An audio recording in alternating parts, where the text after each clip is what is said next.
안녕하세요. 오늘의 데일리 뉴스레터에 오신 것을 환영합니다. 1. 중국의 비열한 계획이 드러났다. 2. 한국은 전면적인 무역 이니셔티브를 만듭니다. 3. 시진핑의 도발이 절정에 이뤘다. 한번 진실을 알아봅시다. 최근 러시아 우크라이나 상황을 지켜보며 가장 불안에 떨고 있는 국가는 다름 아닌 대만입니다. 중국은 지속적으로 대만의 영토와 반도체 산업을 탐내며 동남아시아와 태평양으로 진출하기 위한 주요한 길목에 위치한 대만을 자신들의 영향권에 두기 위해 수단과 방법을 가리지 않고 있습니다.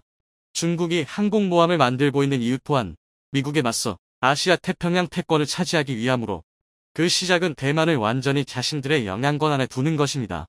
2023년 올해 상반기 안으로 중국이 자체 제작한 공공사명 항공모함이 진수 대기 중이며 실전 배치가 완료되면 남중국해와 태평양 일대에서 중국의 군사력을 강화하고 유사시 대만의 지원호는 국제사회의 함대를 사전에 차단하기 위한 역할을 수행할 것으로 보입니다. 중국이 대만을 자신들의 영향권으로 두게 되면 세계 패권이 바뀔 수도 있는 중대한 사건이 됩니다. 먼저 대만 앞바다를 통해 중동의 석유를 수송받는 한국과 일본이 직접적으로 타격을 받게 됩니다. 석유를 비롯한 에너지 수송 루트뿐만 아니라 중동과 유럽으로 향하는 무역 항로 역시 이곳을 지나게 대만과 인근 바다가 중국의 영향권으로 넘어간다면 한국과 일본은 에너지 수급과 무역 항로에 큰 타격을 받게 됩니다. 미국 역시 마찬가지입니다. 주한미군과 주일미군을 배치하여 북한과 중국 그리고 러시아를 견제하고 있는 미국은 대만 앞바다에서 영향권을 잃게 되면 안정적인 에너지 공급이 불가능하며 원활한 작전 수행이 불가능하게 됩니다. 이렇게 대만은 지정학적으로도 중요하지만 무엇보다 대만이 중국에게 넘어간다면 가장 우려되는 부분은 반도체와 같은 첨단 산업 분야입니다. 국제사회의 제재를 받으며 첨단 과학기술 발전이 정체되어 있는 중국이 반도체마저 손에 넣게 되면 한국은 물론이고 전 세계에 안 좋은 영향을 주게 되는 것은 명백한 사실입니다. 이렇게 자신을 호시탐탐 노리는 중국에게 맞서기 위해 대만은 스스로의 국방력을 키우는 것은 물론이고 자신이 가진 반도체 공급망을 이용해 유사시 전 세계가 대만을 도와줄 것이란 주장을 하고 있습니다. 하지만 최근 대만을 목숨 걸고 지켜주는 줄 알았던 미국이 다시 애매모호한 입장으로 태도를 바꾸면서 유사시 미국의 대만 개입은 불투명해진 상황입니다.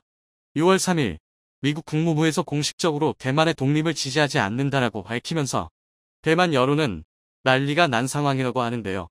여기에 추가적으로 미국에서 도입하기로 한 팔라딘 자주포의 계약 취소와 패트리어트 방공 미사일의 계약 취소 역시 대만 국민들을 불안하게 만들고 있는 상황입니다. 불과 며칠 전만 해도 바이든 대통령은 중국이 대만을 침공한다면 개입하겠냐는 질문에 당연히 참전하겠다는 발언으로 세계를 놀라게 했지만 일주일도 안 되어 기존 입장을 뒤집고 있는 상황입니다. 대만이 이렇게 불안정한 지정학적 위치에서 갈팡질팡하는 사이 한국에게 반도체 기술력마저 전부 따라잡히고 있습니다. 미국은 며칠 전 정상회담을 통해 대만이 아니라 한국과 첨단 기술 동맹을 맺었고 대만은 기술력과 공급망 주도권을 한국에게 전부 내어주면서 미국이 대만을 지켜줄 필요성이 사라지고 있는 상황인데요. 어떻게 된 일인지 자세히 알아보겠습니다. 지난해 9월 미국은 대만의 자주포 구매 요청을 승인하며 2023년에 첫 인도를 시작해 2025년까지 40문의 자주포를 인도한다는 1조 원 이상의 대규모 프로젝트를 승인했습니다. 대만이 도입하려던 팔라딘 자주포는 155mm 화포를 장착하고 있으며 30km의 기본 사정거리를 통해 섬나라인 대만에 상륙하기 위한 중국 군함과 상륙정에게 막대한 부담을 안겨주는 무기입니다. 하지만 며칠 전 미국 국무부에선 러시아 우크라이나 상황으로 군수 물자가 부족하다는 이유를 들며 대만에 허가했던 자주포 판매 계약을 돌연 취소하는 등 호의적이었던 태도를 급격하게 바꾸고 있습니다. 대공방어 무기인 패트리어트 도입 과정에서도 비슷한 일이 일어나고 있습니다. 대만 국방부 장관은 3년 전 미국과 추가로 계약한 최신형 방공장치의 도입이 순조롭지 않다고 밝혔습니다. 대만 현지 언론에 따르면 미국과 대만이 합의해 도입하기로 계획한 사거리 확장형 패트리어트 도입 프로젝트가 사실상 자초이게 놓였다고 밝히며 2025년 배치를 완료하기로 한 계획이 달성하기 어려운 지경에 놓였다고 말했습니다. 패트리어트 방공 시스템은 최대 40km 고도까지 요격할 수 있는 최첨단 대공 미사일로서 대부분의 중국산 탄도 미사일을 요격 가능한 장비입니다. 이런 최첨단 장비가 도입되기로 예정되었지만 입장을 바꾼 미국 정부의 판매 거절로 인해 대만의 방어 능력에 구멍이 생기고 있다는 지적이 나옵니다. 며칠 전 미국과 일본의 정상회담 과정에서 바이든 대통령이 대만이 중국에게 침공당한다면 미군이 군사적으로 개입할 것이라고 대응 방안을 밝힌 것과 상당히 대조되는 계약 취소 결정입니다. 여기에 한술 더 미국 국무부에서는 공식적으로 삭제되었던 하나의 중국 원칙과 대만 독립을 지지하지 않는다는 문구를 되살리며 대만 내부에선 미국에게 수십조 원짜리 반도체 공장을 지어주었지만 결과적으로 뒤통수를 맞았다는 여론이 급속도로 확산되고 있습니다. 일부 전문가들은 대만 문제와 관련해 미국의 계산이 전부 끝났다고 분석하며 대만은 미국이 자신들을 지켜줄 것이라 믿는 요소인 TSMC의 반도체 산업을 해외에 이전시키고 있고 거기에다 한 발 더 나아간 미국은 한국과의 기술 동맹을 통해 안정적으로 반도체를 공급받기 위한 계획에 착수했습니다. 미국 입장에서도 대만이 중국에게 넘어가면 가장 거슬리는 부분은 반도체이기에 이것만 해결하면 미국의 경제적 손해는 최소한으로 줄이면서 자신들의 패권을 유지하는 것이 가능해지기 때문입니다. 대만 TSMC의 창업주인 모리스 창은 오래전부터 자신들의 기술력을 유지하고 대만을 반도체 요새로 만들기 위해 해외 공장 건설에 매우 부정적인 입장을 지녔습니다. 실제로 TSMC의 해외 투자는 창사 20년 동안 단 한 건도 없는 수준이었지만 최근 국제화 흐름에 조금씩 해외 투자가 늘어나고 있습니다. 여기에 가장 큰 비중을 차지하는 것이 TSMC의 외국인 지분입니다. TSMC는 설립 초기 대만 정부가 50%에 가까운 지분을 가지고 절반 정도의 국영 기업으로 운영해왔지만 공격적인 기술 투자와 글로벌 경향에 맞춰 민영화에 나선 결과 현재는 아시아 최대의 시가총액을 가진 첨단 기업이 되었습니다.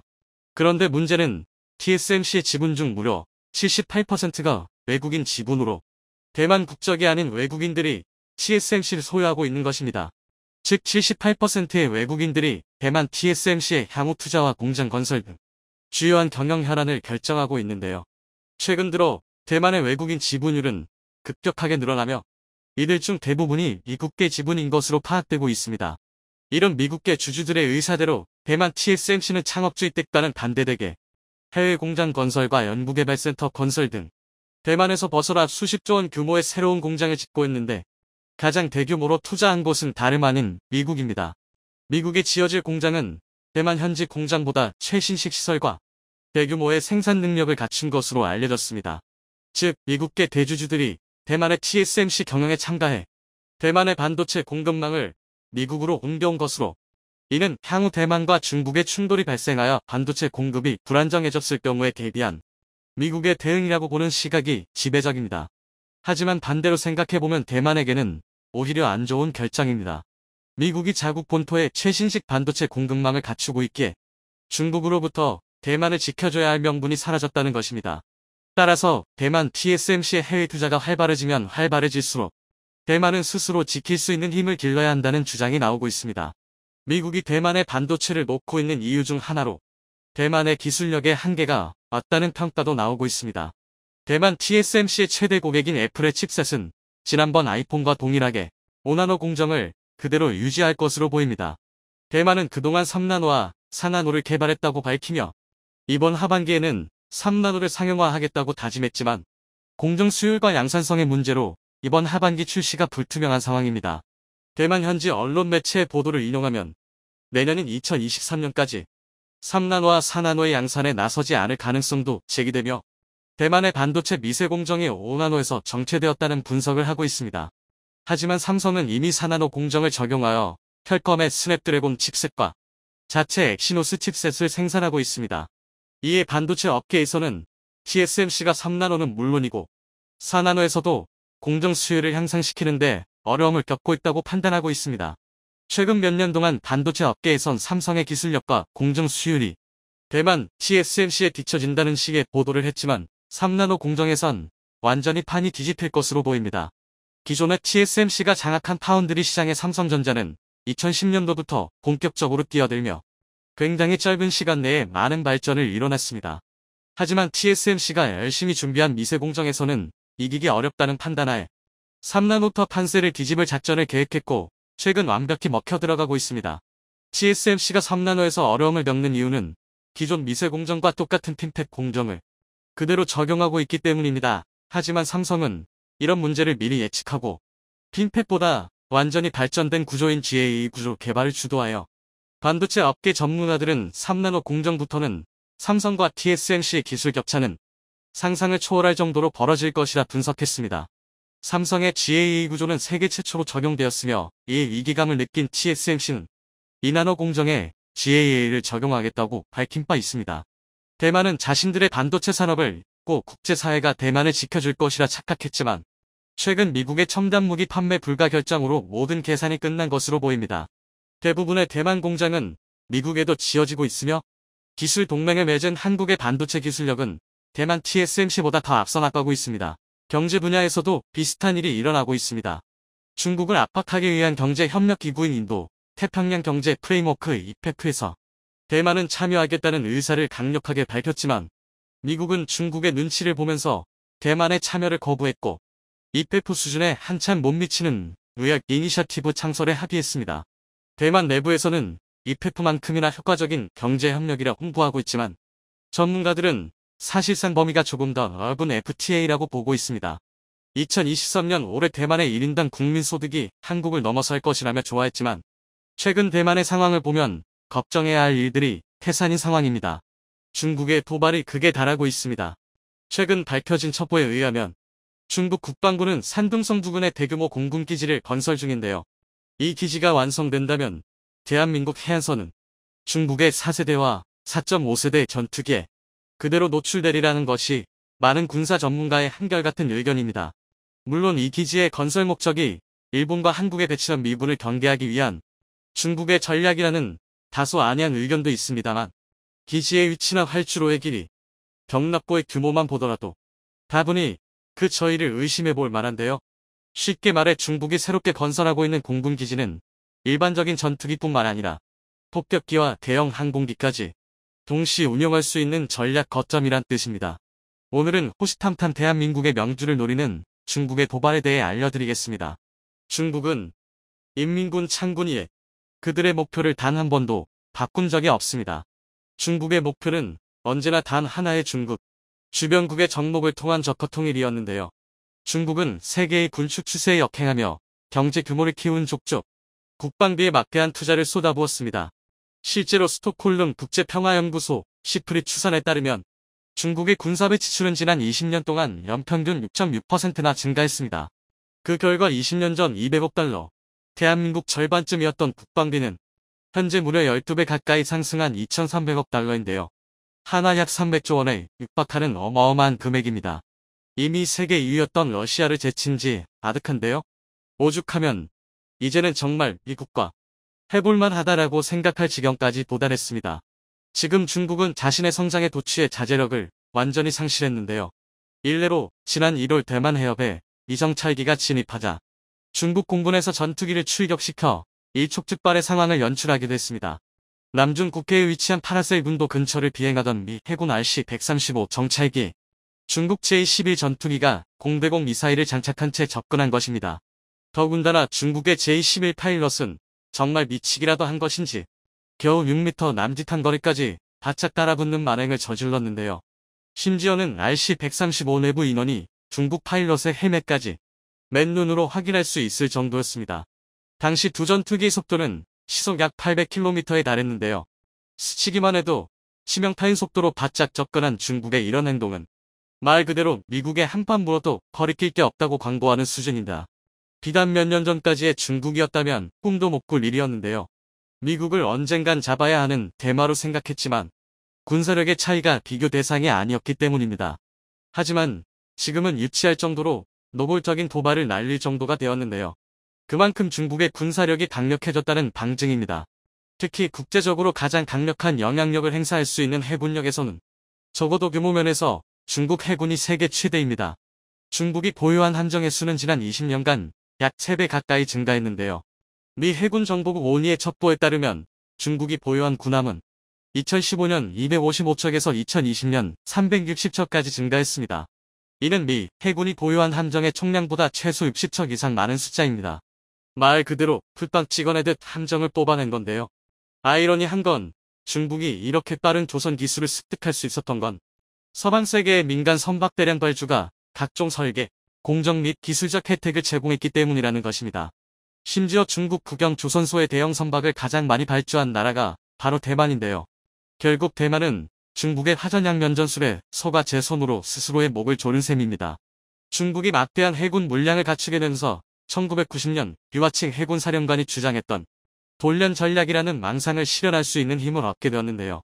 물론 일각에서는 중국이 아무리 머릿수로 밀어붙여봐야 미국의 압도적인 질적 우위 앞에서는 무의미하다고 주장합니다. 그리고 이건 들린 말이 아닙니다. 해전에서 물량 차이는 상당한 이점이지만 결국 질적 우위를 무시할 수는 없을 텐데요. 문제는 중국이 상대하는 건 미 해군 전체가 아니라 태평양 함대라는 것입니다. 미 해군은 전 세계의 바다를 7개 구획으로 나누어 함대를 배치하고 있습니다.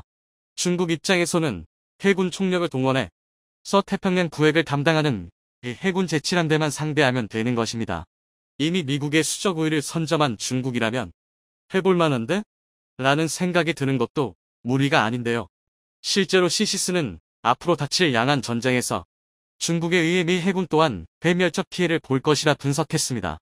시시스는 2026년 중국의 대만 침공을 가정하고 24번의 시뮬레이션을 진행했는데요. 그 결과 중국은 약 1만여 명의 병력 손실과 함께 전투기 155대, 함정 138척이 파괴되며 끝내 대만 침공에는 실패할 것으로 예측됩니다. 또한 미국의 대대적 공습으로 인해 보급로가 끊기게 되면 수륙양용 함대의 90%가 파괴, 3만 명 이상의 전쟁 포로가 발생할 것이라 추산되는데요. 사실상 전멸에 가까운 피해입니다. 반면 미국도 절대 무사하지만은 않습니다. 전쟁 기간을 3주로 가정했을 때 미국은 무려 2척에 달하는 항공모함을 잃고 약 3,200명의 전사자가 발생할 것으로 보입니다. 또 중국의 대규모 미사일 공격에 270개 이상의 전투기와 수십 척의 함정을 잃게 될 것이라 전망했는데요.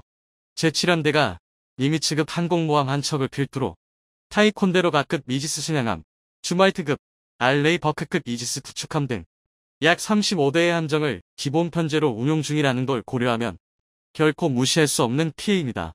더군다나 시시스가 실시한 시뮬레이션의 결과대로 미국과 대만이 중국과의 전쟁에서 승리하기 위해서는 2주 이상 미국의 동원이 지연되어서는 안 되며 전쟁 이전에 대만을 완전 무장시켜야 한다는 등 상당히 까다로운 조건이 수반됩니다. 다시 말해 이제는 세계 최강이라는 미국조차 특정한 조건이 갖춰지지 않으면 중국을 상대로 승리를 장담할 수 없다는 것입니다. 이는 대한민국 입장에서 절대 간과할 수 없는 문제입니다. 대만을 둘러싼 미국과 중국의 맞대결은 절대 강 건너 물구경으로 치부할 수 있는 일이 아닙니다. 특히 중국이 대만을 침공하는 순간 북한도 대한민국을 침공할 것이라는 시나리오는 이미 정설로 받아들여지고 있습니다. 물론 대한민국과 북한의 군사력 수준을 비교하면 북한의 침략은 계란으로 바위치기나 다름없는 무모한 도발이 사실입니다. 이미 규모나 질적인 면에서 한국의 국방력이 그들을 아득히 넘어섰기 때문인데요. 특히 K9, K55A1을 위시한 대한민국의 포병 전력과 지역 초토화 전술은 북한 이 발끝조차 따라올 수 없습니다. 이는 최근 실전 사례에서도 쉽게 찾을 수 있는데요. 2010년 연평도 포격 도발 당시 대한민국 해병대의 대포 사격은 그동안 공개되었던 K9의 페이퍼 스펙을 완전히 뛰어넘었는데요. 자유아시아 방송 르알파의 북한 취재 결과에 따르면 연평도에 주둔 중인 인민군 4군단의 군과 밑병력은 연평도 포격전 이후 대한민국과 전투 자체를 꺼리고 있습니다. 무게 선제 공격 이후 우리 군의 K9의 대응 사격에 북한은 10명 이상이 전사하고 30명이 상처를 입는 상당한 피해를 보았기 때문인데요.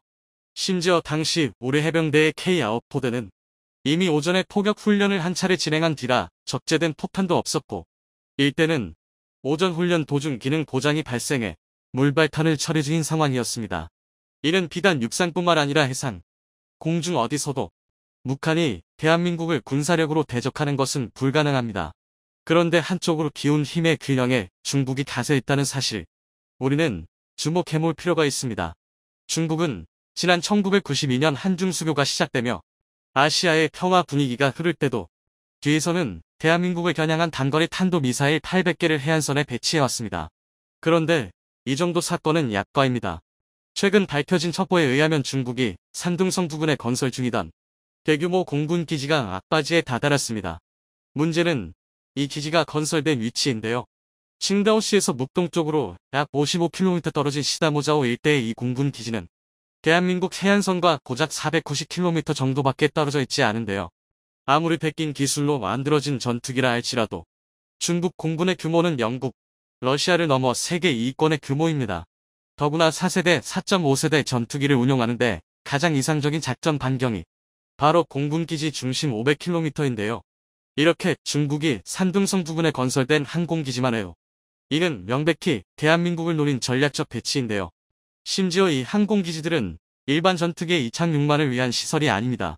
단적으로 활주로만 봐도 중국 공군의 모든 현형 항공 이착륙이 가능한 2800m에 육박합니다.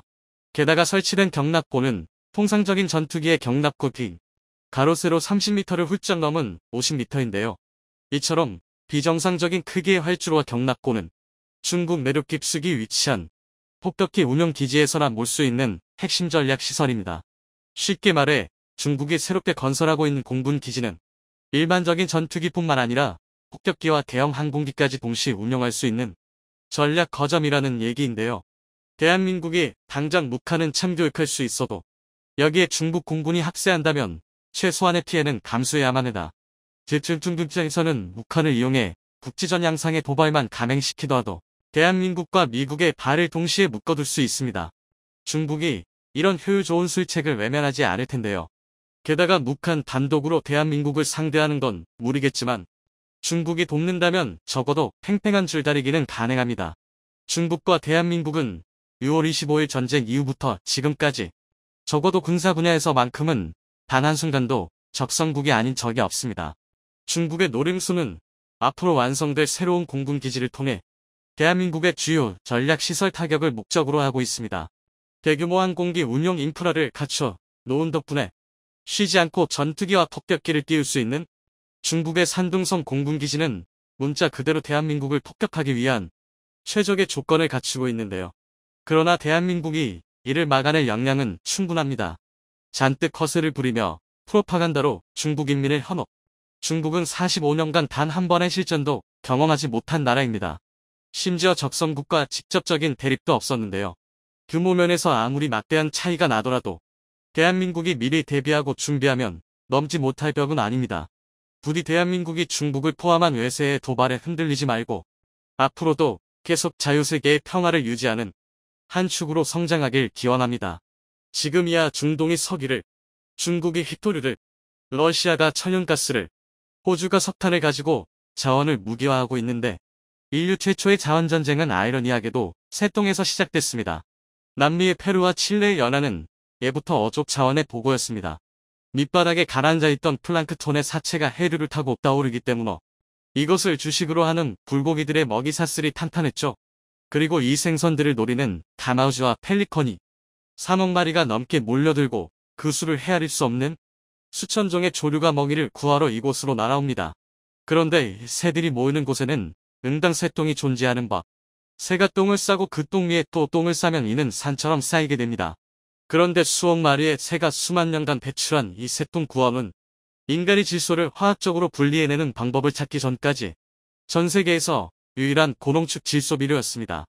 질소는 모든 식물이 성장함에 있어서 가장 중요한 단백질이고 수확량을 결정짓는 필수 성분이기 때문에 농사를 잘 지으려면 이 질소를 잘 활용해야 하죠. 그런데 18세기 말부터 구한호가 현재의 석유를 능가하는 귀중한 자원으로 떠올랐습니다.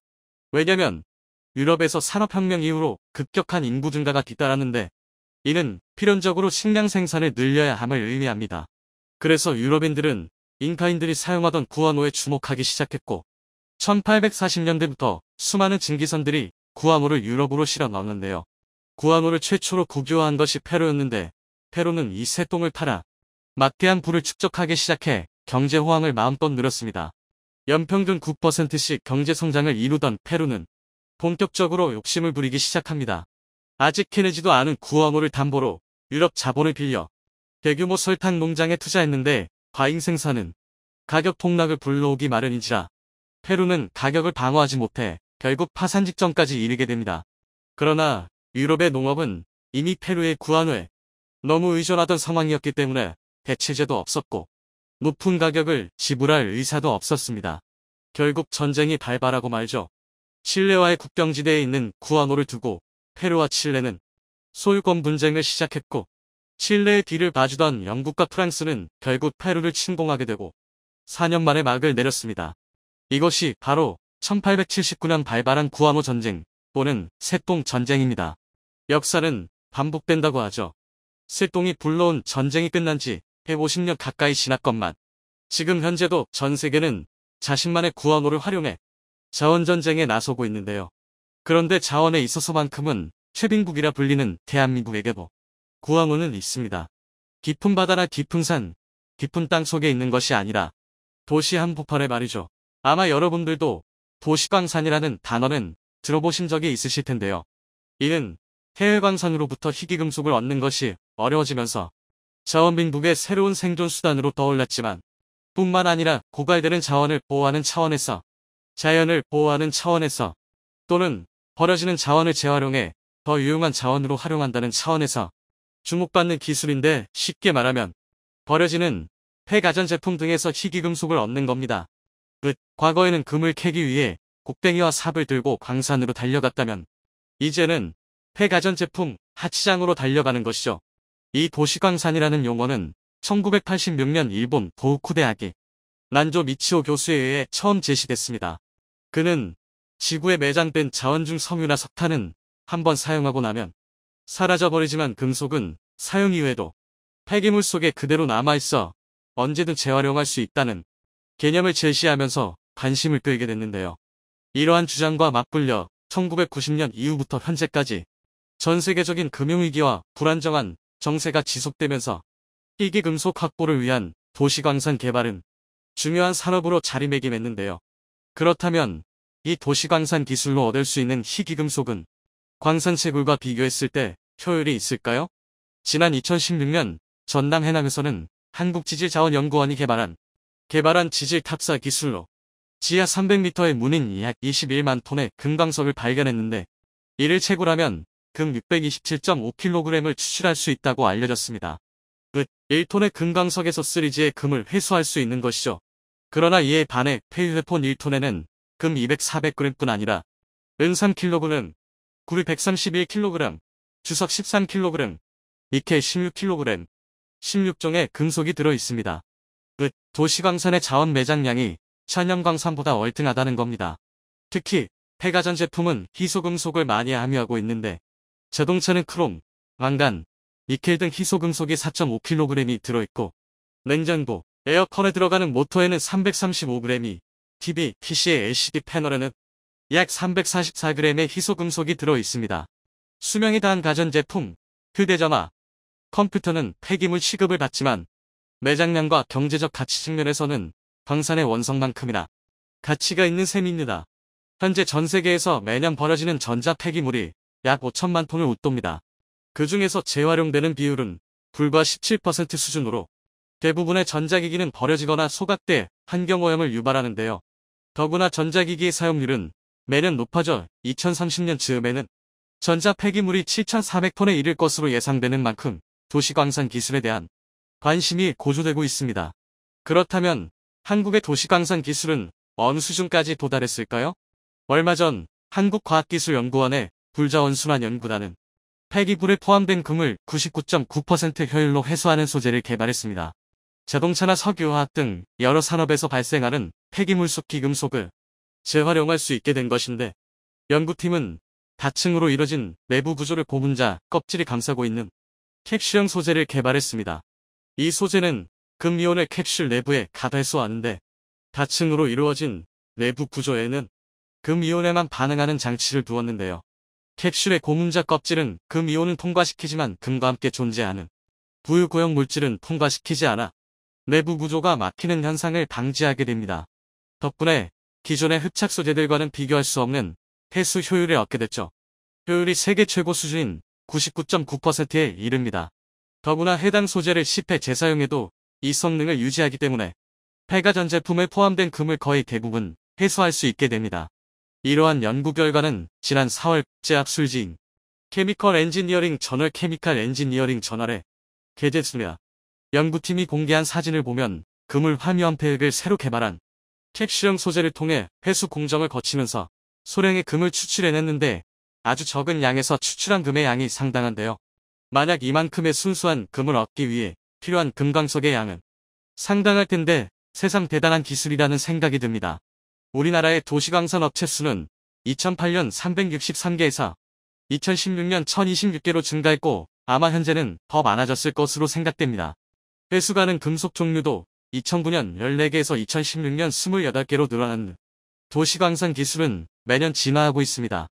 한국의 대표적인 도시광산 기업으로는 성일아이텍이라는 기업이 있는데 이 기업은 전기차 배터리 등의 2차전지 부산물에서 코발트, 니켈, 망간, 리튬 등 고부가 가치 자원을 회수하고 습식재련 기술을 통해 금, 은, 백금 등을 추출하고 있습니다. 특히 배터리 회수 기술을 보유한 국가는 극소수에 불과합니다. 특히 글로벌 업체인 덴마크의 유미코아가 리튬형 배터리에서 가치가 있는 금속을 뽑아내기 시작한 것은 고작 4에서 5년밖에 안 됐고 중국의 3대 폐배터리 재활용 업체들은 전부 광산을 소유하고 있습니다. 리튬형 배터리로 국한한다면 블랙 파우더로 분해한 후 코발트, 니켈 등의 유가금속을 뽑아내는 재활용업은 성일아이텍이 가장 오래됐습니다. 블랙 파우더에는 한국이 전부 수입에 의존하는 코발트, 니켈, 리튬, 망간, 구리 등 5대 유가금속에 전부 들어있는데 이를 전부 뽑아내려면 습식 재련 기술이 있어야 합니다. 특히 망간의 경우 추출 방법이 복잡해 습식 재련 외에는 추출 방법이 없죠. 이에 몇 년간의 연구 개발을 거쳐 습식 재련 방식으로 금속을 추출하는 기술을 개발한 성일아이텍은 이제 전기차 보급과 함께 쏟아져 나올 폐배터리 시장에서 고부가 가치를 창출하기 위해 만반의 준비를 갖추고 있습니다. 앞으로 한국 기업들의 도시광산 기술이 한국을 자원부국으로 만들어주길 기대합니다.